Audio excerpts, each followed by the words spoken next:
Hello students, this is the fourth part of our first chapter, that is resources and development. Now we will start our chapter. Natural resources. Natural resources are resources in whose creation humans do not play a role. Humans only extract resources from their natural setting. For example, the wood we collect from the forest is a natural resource, but the cotton we grow in fields is not.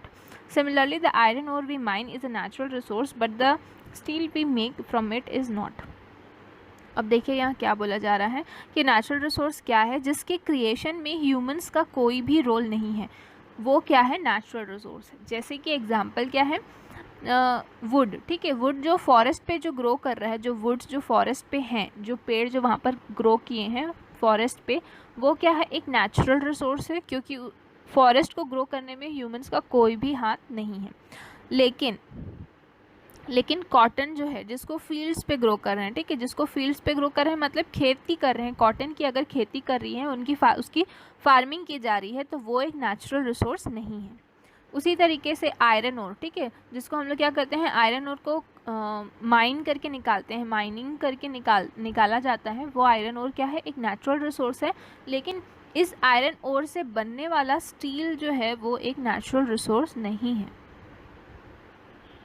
Then, natural resources are classified in different ways. Resources deprived from living things such as wood, fish, etc. are organic resources. Coal and mineral oil also belong to this category because they are fossilized living beings. Non-living physical resources such as land, air, water, metallic minerals, etc. belong to the category of inorganic resources. We can classify resources according to whether they are replenished in nature or not. Resources that replenish naturally are renewable resources. Resources that are available in infinite quantities and do not replenish easily are non-renewable resources. अब यहाँ पर natural resources को classify किया गया है। First वाले paragraph में इसको 2 पार्ट्स में कैटेगराइज किया गया है, जैसे एक है ना ऑर्गेनिक रिसोर्स और दूसरा है इनऑर्गेनिक रिसोर्स, ठीक है। ऑर्गेनिक रिसोर्सेज में जो कि क्या है, जो लिविंग थिंग्स से बने हुए हैं, ठीक है, जैसे क्या है, वुड हो गए, फिश हो गए, और इनसे बनने वाली जो चीज़ें हैं, ठीक है, जैसे वुड को क्या किया जाता है, वुड को जब वो फॉसिलाइज किया जाता है, किया नहीं जाता है, वो पहले से अपने क्या है, वो नेचुरल रिसोर्स है। तो वुड जब क्या होता है, हज़ारों सालों से ज़मीन के नीचे दब जाता है, तो वो क्या बन जाता है, कोल बन जाता है ना। और ऑयल भी उसी तरीके से बनता है। तो ये क्या है, ये भी आपका इन्हीं चीज़ों से बनने वाला क्या है, फॉसिलाइज्ड लिविंग बींग्स है, तो ये भी आपके ऑर्गेनिक रिसोर्सेज के अंडर में आएगा। उसी तरीके से land, air, water, metallic minerals, ये सारे जो हैं वो इनऑर्गेनिक रिसोर्सेज की कैटेगरी में आएंगे। अब इन नेचुरल रिसोर्सेज को सेकेंड टाइप से क्लासीफाई किया है। कैसे, तो जो रिप्लेनिश हो सकते हैं, मतलब जो क्या है, ख़त्म हो सकते हैं, और दूसरा जो है वो जो कि ख़त्म नहीं हो सकते, ठीक है, नॉन रिन्यूएबल है। सॉरी, यहाँ पर मैं उल्टा बोल गई हूँ। यहाँ पर जो है, ठीक है, ये जो क्लासीफाई रिसोर्सेज हुए हैं वो यहाँ पर हैं जो रिसोर्सेज को रिन्यू किया जा सकता है। रिन्यू मतलब कि दोबारा यूज़ किया जा सकता है, और दूसरा है जिसको रिसोर्स को यूज़ नहीं किया जा सकता, ठीक है, रिसोर्स को यूज़ नहीं किया जा सकता, वो है आपका नॉन रिन्यूएबल रिसोर्सेज, ठीक है। अब देखिए रिन्यूएबल रिसोर्स क्या है और नॉन रिन्यूएबल रिसोर्स क्या है। देखिए, फर्स्ट है renewable resources, they replenish by natural process, they are also present on earth, for example air, water, forest, animals, etcetera. If humans do not interfere in their renewal process and utilize them carefully, they will be constantly available. However, there is a limit to their utilization. Exceeding this limit or spoiling the resource leads to their degradation and affects their renewal. For example, water is always available on earth.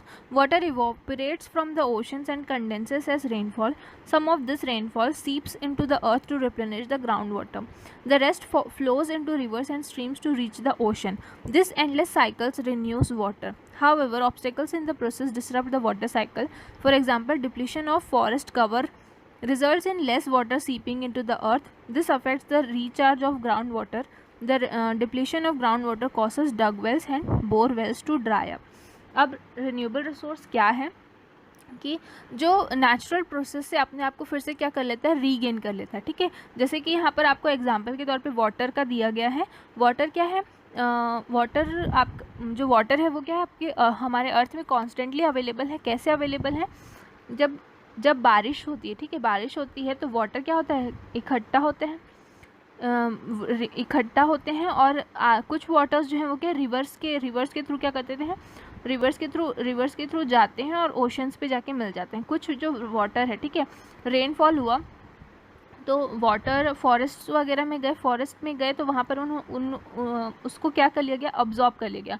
Water जो है वो ground water मतलब land ने उसको क्या कर लिया, absorb कर लिया, जिससे वो क्या हो गए, ग्राउंड वाटर में चले गए, ठीक है। वो जो ग्राउंड वाटर जो हम लोग डक करके निकालते हैं ना, इन द सेंस जब बोर हो किया जाता है या फिर ट्यूबवेल्स बनाए जाते हैं, वेल्स बनाए जाते हैं, तो उसमें जो वाटर निकलता है वो क्या है, ग्राउंड वाटर, ठीक है। वो ग्राउंड वाटर है आपका, वो क्या है, प्योर वाटर रहता है, ठीक है। वो कहाँ से आता है, तो वो जब वाटर जो है वो अर्थ पे जो सोक कर लिया जाता है वही वाटर रहता है, ठीक है। अब जो रिवर्स पे जो वाटर्स हैं वो क्या होते हैं, वाटर साइकिल आप लोगों ने पढ़ा होगा ना, ये वही वाटर साइकिल के बारे में बता रहा है, ठीक है। जैसे कि रिवर्स वगैरह में क्या है, पानी है, ठीक है। वो पानी क्या होता है, इवोपोराइज होता है, इवोपोराइज होकर क्या होता है ऊपर जाता है और फिर वो वापस वो साइकिल को क्या करता है, फॉलो करता है, ठीक है।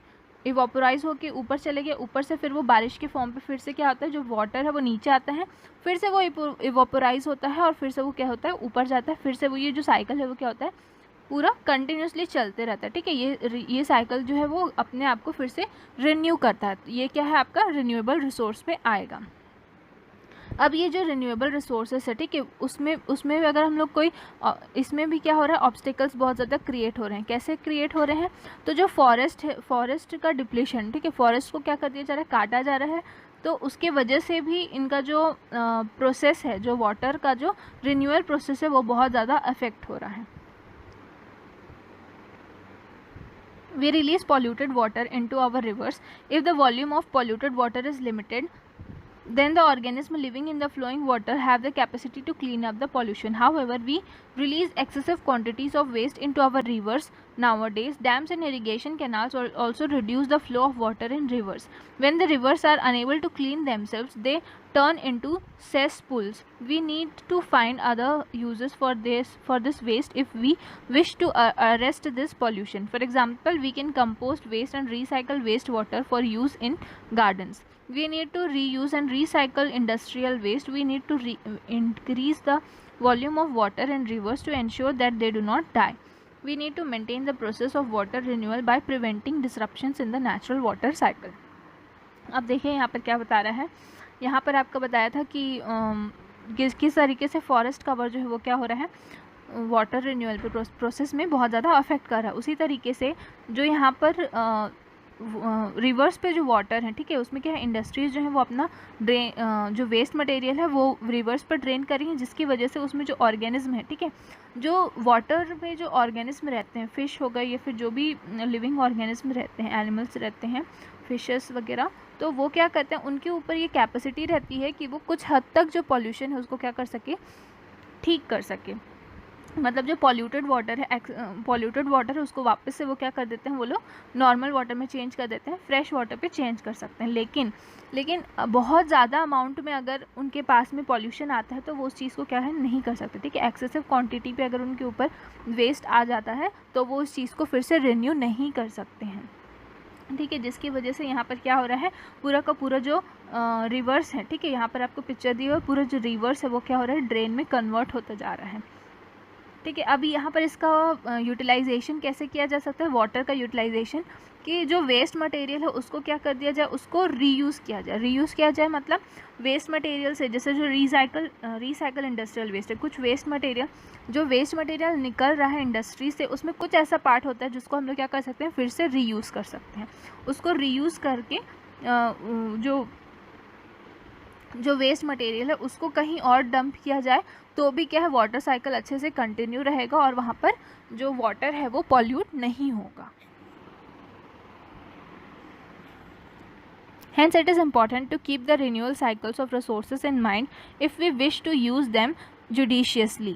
Resources must renew naturally. Similarly, we should use groundwater only to the extent that if it recharges naturally, otherwise the water table will fall.